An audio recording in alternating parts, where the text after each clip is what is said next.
In this video, I'm going to show you how to fix Wi-Fi is not showing a list of available networks on Windows 11.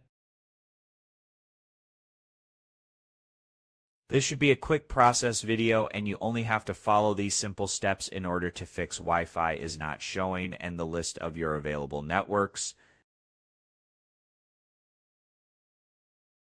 And now, without further ado, let's go ahead and jump straight into it. The first thing you need to do is to go ahead to the search menu.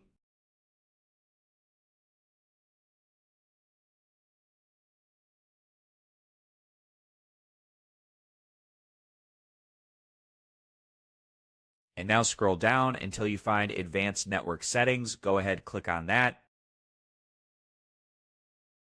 And after you click on it, just scroll down until you find Network Reset. Click on it. And this page will pop up for you, basically saying this will remove and reinstall all of your network adapters. So go ahead, click on Reset Now, and then just click on Yes. Hopefully this will resolve your problem. This was a quick and easy process video. After you've done all of that, just go ahead, restart your computer, and that's how to fix Wi-Fi is not showing and the list of available networks. As always, thank you for watching.